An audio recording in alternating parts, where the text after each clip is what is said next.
Warm welcomes to our Academic English 2 lecturer, Madam Meena, and my fellow friends. I am Neesha Parseraman with the matrix number 76003, and these are my group members Jasmine, Julan, James with the matrix number 75123, and Erika, Tasha, Anak, Tosim 74726. Today, my group members and I will be presenting our information report of the title Types of Protista. In general, protistas are eukaryotic cells. Protistas can be divided into three categories: animal-like protistas, plant-like protistas, and fungus-like protistas. As for my part today, I'll be talking about animal-like protistas. Animal-like protistas are known as protozoans. Now, these protistas are said to be animal-like due to its resemblance towards animals. For example, its ability to move and its inability to produce its own food. Now, its inability to produce its own food makes it heterotrophs. Moreover, these animal-like protistas are unicellular organisms, and they can be found in moist environments, for example, the soil and fresh waters. Animal-like protistas can be classified by the way they move. Firstly, succordinians. These protistas move using their pseudopods. Next would be the zooflagellates. These protistas will move using their flagella. Following would be the ciliaphorans, whereby these protistas move using their cilia. And finally, the sporosians, whereby these protistas don't actually move. They are considered to be parasitic and they form spores. Thank you. That's all from me. Good morning. I'm Jasmine Julan James with a metric number of 75123. Today I'm going to present on our information report oral presentation with the title of Types of Protista. So, I'm from Group Ae2, Group 9, subgroup of 3.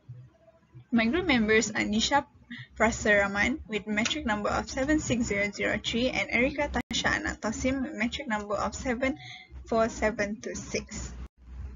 So, there are three types of protista, which is animal-like protista, plant-like protista, and also fungus-like protista. I'm going to present on plant-like protista. Plant-like protista are also known as algae. What are the characteristics of algae? Algae are plant-like as they have the same feeding mode as plants. They contain chlorophyll, which converts light energy into chemical energy. But they are not classified under plant as they do not have true roots, stem, and leaf. They reproduce through asexual reproduction and sexual reproduction. Through asexual reproduction, they reproduce through spore formation and fragmentation. Meanwhile, in sexual reproduction, they reproduce through isogamy and oogamy. Algae also serve as the basis of aquatic food chains, as they are one of the major producer and food source for water organisms.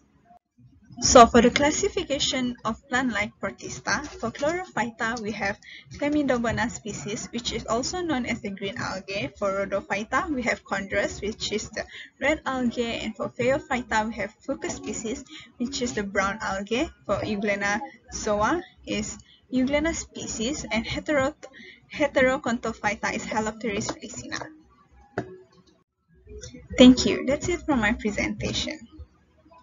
Hello everyone, my name is Erika Tasha. Today I'm going to do the presentation for Academic English 2, subject code PBI 1092. So I'm from Group 9, Subgroup 3, and our title is Types of Protista. My group has 3 members, namely Neesha A Parseraman, metric number 76003, Jasmine Julan James, metric number 75123, and me myself, Erika Tasha Tosim, metric number 74726. There are 3 major groups of protista, which are animal-like protista, plant-like protista, and fungus-like protista. So today I'm going to talk about fungus-like protista. These 2 pictures are the example of the fungus-like protista. What is fungus-like protista? Fungus-like protista was previously in the kingdom of fungi, but then it was removed and placed in the kingdom of protista. The differences between true fungi and fungus-like protista is that fungus-like protista, they have centrioles and they lack in chitin of their fungal cell wall. They are heterotrophs that absorb nutrients from dead matter, and they are commonly known as moths. There are two common moths, which are water moths and slime moth. Water moth. Water moths live in freshwater, brackish water, and wet soil. Their common genera are Eclea, Leptolegnia, and Saprolegnia. They are saprotrophic. They can cause diseases among the fishes, plants, algae, protozoans, and marine invertebrates. Their reproductive system is commonly by zoospores or asexual spores. In sexual reproductive system, the fusion of gametes from differentiated sex organ takes place in the oogonium. This is the example of water moth found on dead fish. Slime moths. Slime moth is an organism in two taxonomic groups, phylum Acroceriomycota and phylum Mysomycota. They exist as haploid, which means having one copy of each chromosome in the nucleus. They are called single-cell amoeba. They feed on bacteria by engulfing them, and this process is known as phagocytosis. They reproduce by mitosis and fission through sexual or asexual reproductive system. They can be found on moist surface or decaying matter. Their color can be red, yellow, brown, green, and etc. This is the example of slime moth found on a decaying tree. That's all from me. Thank you.